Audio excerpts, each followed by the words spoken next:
Kasih karunia dan damai sejahtera bagimu dari Allah Bapa kita dan Kristus Yesus menyertai kamu. Amin. Bapak, Ibu, dan saudara-saudara yang dikasihi oleh Tuhan kita Yesus Kristus, firman Tuhan bagi kita dalam ibadah pertanggangan, tertulis dalam kitab Amsal pasal 4 ayat 20 hingga ayat 27. Saya akan baca demikian. Hai anakku, perhatikanlah perkataanku. Arahkanlah telingamu kepada ucapanku. Janganlah semuanya itu menjauh dari matamu. Simpanlah itu di lubuk hatimu, karena itulah yang menjadi kehidupan bagi mereka yang mendapatkannya, dan kesembuhan bagi seluruh tubuh mereka. Jagalah hatimu dengan segala kewaspadaan, karena dari situlah terpancar kehidupan. Buanglah mulut serong daripadamu, dan jauhkanlah bibir yang dolak-dalik daripadamu. Biarlah matamu memandang terus ke depan, dan tatapan matamu tetap ke muka. Tempuhlah jalan yang rata, dan hendaklah tetap segala jalanmu. Janganlah menyimpang ke kanan atau ke kiri. Jauhkanlah kakimu dari kejahatan. Demikian firman Tuhan. Bapak, Ibu, dan saudara-saudari yang dikasihi oleh Tuhan kita Yesus Kristus, setiap perjalanan pasti mempunyai tujuan. Kalau kita melakukan perjalanan, tentu ada tujuan yang mau kita capai. Termasuk tujuan ketika kita hidup di tengah dunia ini, kita hidup berada di sini, kita punya tujuan. Apa tujuan dari hidup kita? Apa tujuan kita hidup sebagai orang-orang percaya dan orang-orang beriman? Bila dikatakan hidup di dunia ini ibarat sebuah perjalanan, tentu ada tujuannya. Tidak mungkin kita hidup tanpa memiliki tujuan di tengah-tengah dunia ini. Nah, demikian dengan firman Tuhan yang kita dengarkan pada malam hari ini yang tertulis dalam Amsal 4 ayat 20-27 berbicara tentang ada dua jalan dalam kehidupan ini, yaitu jalan orang benar dan jalan orang fasik. Bagaimanakah kita bisa membedakan kedua jalan ini? Kalau kita lihat sepintas, jalan orang fasik itu sepertinya tampak lebih mudah. Menyenangkan, menggembirakan, membahagiakan. Bahkan sepintas lalu kita lihat, rencana-rencananya dan maksud-maksudnya tercapai dengan cepat. Hidupnya sukses, lebih bahagia, lebih menggembirakan, dan indah. Namun, tidak hanya bisa melihat hanya dalam pencapaian dunia ini aja, Bapak, Ibu, dan Saudara. Karena kalaupun sepintas kita lihat kehidupannya lebih bagus, lebih menggembirakan, tapi lihatlah akhir dari kehidupan orang jahat itu. Yang pasti akhir dari kehidupannya adalah kematian yang selama-lamanya.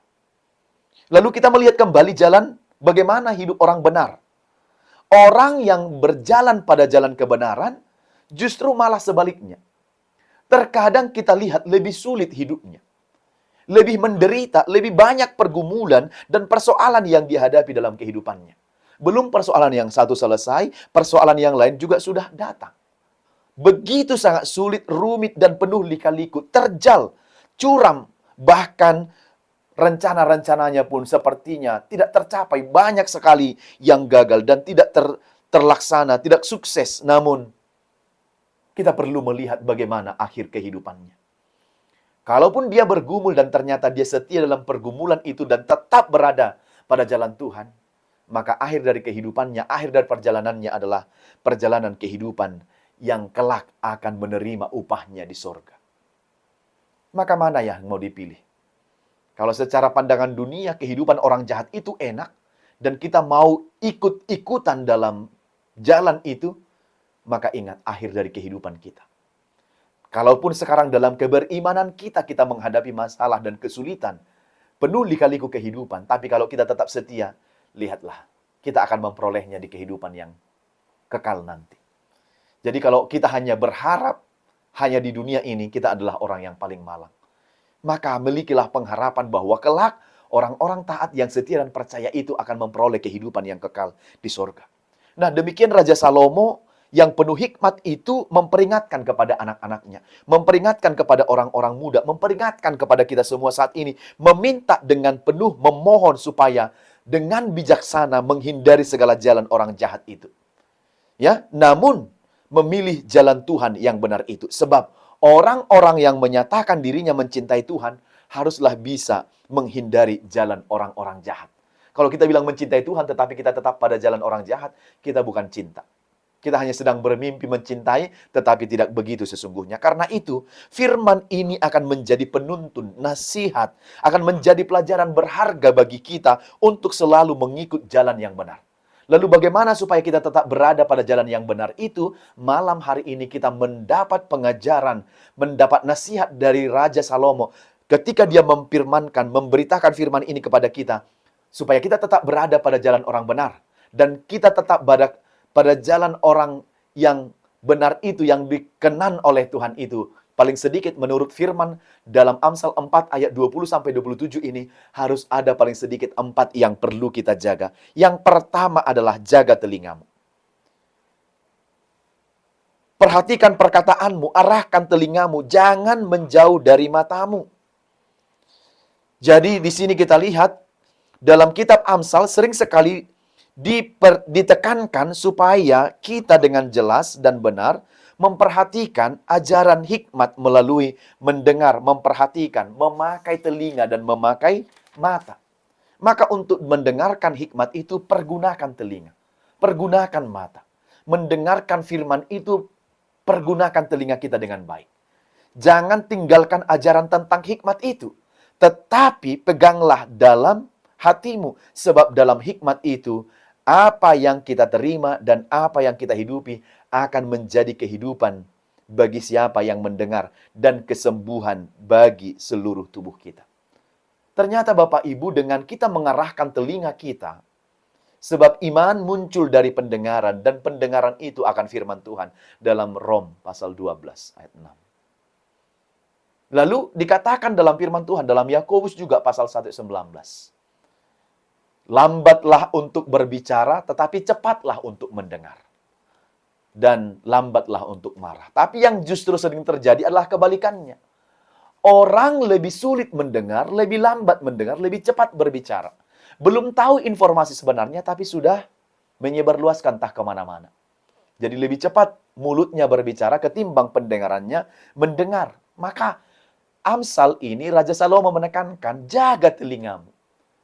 Biarlah yang masuk ke telinga kita itu adalah segala firman, segala kebaikan, segala yang baik-baik saja yang kita terima, kita cerna dan kita dengar. Jangan lebih menyendengkan telingamu kepada gosip, kepada berita-berita nakal, berita-berita bohong, berita-berita fiktif, berita-berita yang tidak benar, yang tidak teruji kebenarannya. Ke situ kita berikan telinga kita dengan maksimal. Tapi untuk firman Tuhan kadang orang-orang bermain-main. Seperti tidak mengindahkan. Di sana firman diberitakan, di tangannya handphone, dan dia asik dengan dirinya sendiri. Jika tekun dalam pengajaran hikmat yang dipegang teguh, akan berpengaruh terhadap kesehatan kita. Berpengaruh terhadap penyembuhan. Bahkan dikatakan sebagai pengobatan. Belajar firman dengan hikmat itu membawa kesehatan kepada kita. Kenapa? Karena pikiran hidup kita sudah dipenuhi oleh firman Tuhan. Dengan kelembutan firman Tuhan, maka pikiran hati kita ini terus dikuasai oleh firman itu. Pikiran kita pun positif. Cara pandang, cara bicara, cara bertindak kita positif. Karena firman yang memenuhi. Kalau pikiran kita tenang, hati kita tenang, maka otomatis itu mendukung kesehatan kita dan fisik kita akan sehat. Tetapi coba bayangkan kalau kita mendengarkan informasi berita yang tidak baik dan selalu kita pikirkan sampai tidak tidur 3 hari, 3 malam, bahkan 1 minggu, itu akan mempengaruhi kesehatan kita. Bahkan kita akan jatuh sakit, kita akan menjadi orang yang rugi sendiri. Karena apa? Karena itu tadi. Kita membiarkan diri kita dipengaruhi oleh pikiran kita, kabar berita dari orang lain yang tidak jelas informasi dan kebenarannya dari mana. Maka firman itu sebenarnya menjadikan kita sehat, menjadikan penyembuhan dan pengobatan kepada kita, dan menjadikan kita panjang umur. Kesembuhan berarti lepas dari segala yang jelek dan jahat. Orang yang dengan baik memegang firman Tuhan dengan hikmat akan menyembuhkan tubuh dan jiwanya atau psikisnya juga. Yang kedua adalah jaga hatimu. Ayat 23. Dikatakan dalam firman ini, jagalah hatimu dengan segala kewaspadaan, karena dari situlah terpancar kehidupan. Kenapa perlu menjaga hati? Karena hati organ sentral yang menentukan sikap dan perbuatan manusia. Jadi yang menggerakkan mulut kita, yang menggerakkan telinga kita, tangan kita, kaki kita, mata kita, itu berangkat dari hati. Maka dikatakan dari semua yang harus dijaga dalam semua organ tubuh kita ini, tangan, kaki, mata, telinga, dan semua itu yang ada dalam hidup kita, lebih banyaklah menjaga hati. Kenapa lebih banyak menjaga hati? Karena dari hati inilah digerakkan semua tindakan yang akan kita lakukan.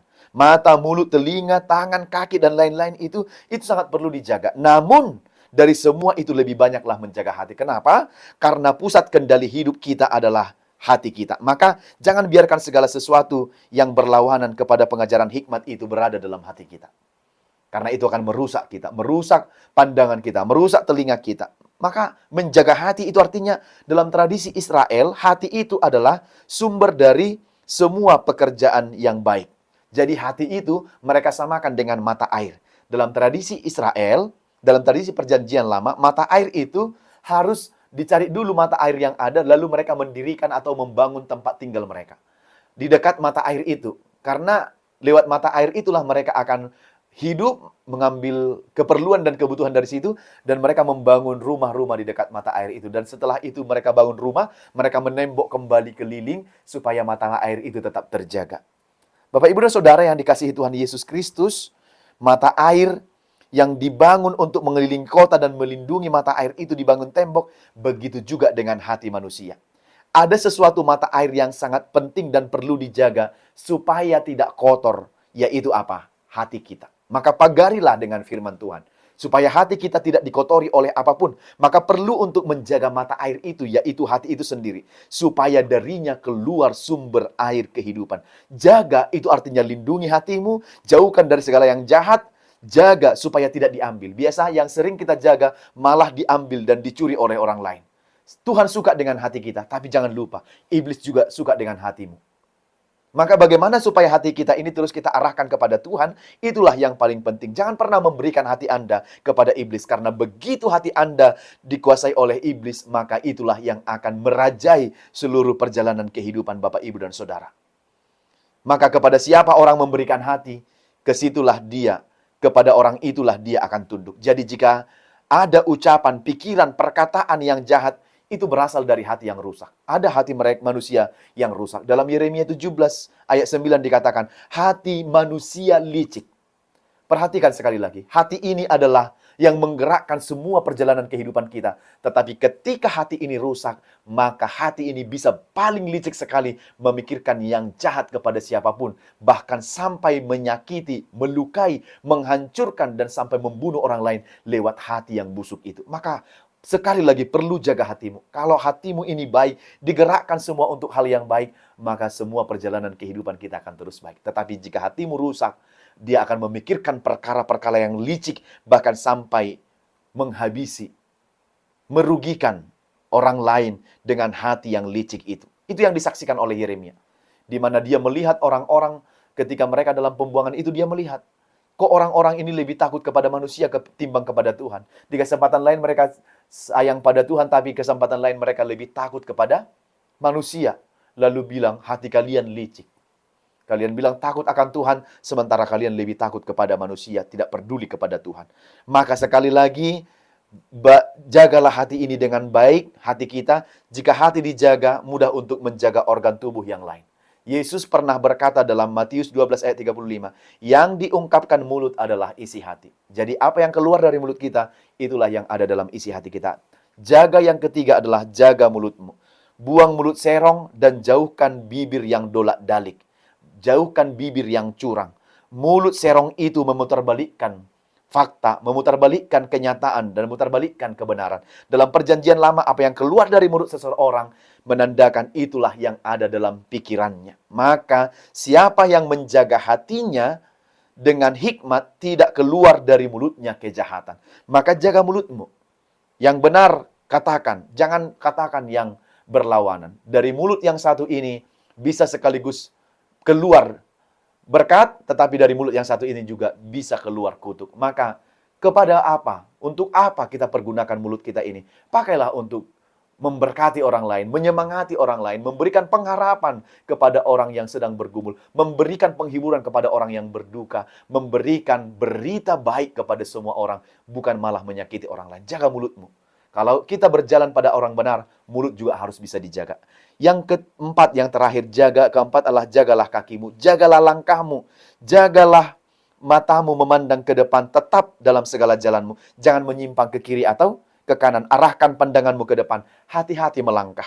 Jangan menyimpang ke kiri atau ke kanan. Berpeganglah teguh pada kebenaran dan pada pengajaran hikmat dari Tuhan itu. Arahkan seluruh hidupmu, arahkan pandanganmu kepada kebenaran firman Tuhan. Jangan habiskan waktu untuk hal-hal yang tidak berguna dan bermanfaat.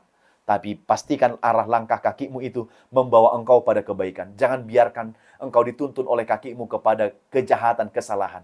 Kalau lagu sekolah minggu bilang, di dalam dunia ada jalan lebar dan sempit, mana kau pilih? Yang lebar api jiwamu mati, tapi yang sempit Tuhan berkati.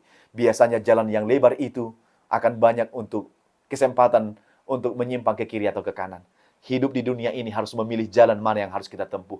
Maka yang menentukan itu adalah ketika hati kita beres, maka kaki kita akan menempuh jalan yang benar itu, yang membawa kita kepada kehidupan dan keselamatan. Maka pastikan arah langkah kita terus terpandang jauh ke depan, arahnya fokus ke depan, bukan malah menyimpang ke kiri dan ke kanan. Lebih memikirkan dunia ini, sampai kemudian kita tidak fokus pada tujuan kita yang sebenarnya. Maka firman ini mengajak kita paling sedikit 3 hal.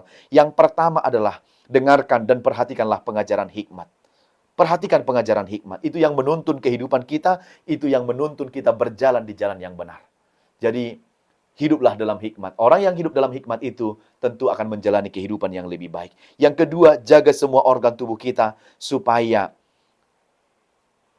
hidup atau supaya tetap dalam penguasaan diri kita. Hati kita tetap terjaga, mulut terjaga, telinga, kaki, tangan kita tetap terjaga. Ya, jaga semua organ ini untuk kemuliaan nama Tuhan dan untuk menjadi hidup tetap berhikmat dalam Tuhan. Yang terakhir adalah fokus melakukan kehendak Tuhan. Jangan menyimpang ke kiri atau ke kanan, meski menderita, maka harus tetap berjalan pada jalan koridor yang benar. Jangan pernah berpikir untuk menyimpang ke kiri atau ke kanan. Tuhan akan memberkati jalan kita. Bukankah begitu juga yang disampaikan oleh Yosua dalam Yosua pasal 1 ayat 7b dan sampai ayat 8? Maka berjalanlah, jangan pernah menyimpang ke kiri dan ke kanan. Peganglah Taurat itu dan hiduplah dalam firman itu. Maka engkau akan beruntung dan engkau akan beruntung dalam jalanmu dan dalam hidupmu. Jika kita tetap dalam Tuhan, kaki kita tetap melangkah pada jalan kebenarannya, maka kita akan beruntung di dalam Tuhan. Tuhan menyertai perjalanan kehidupan kita. Amin. Tuhan Yesus memberkati.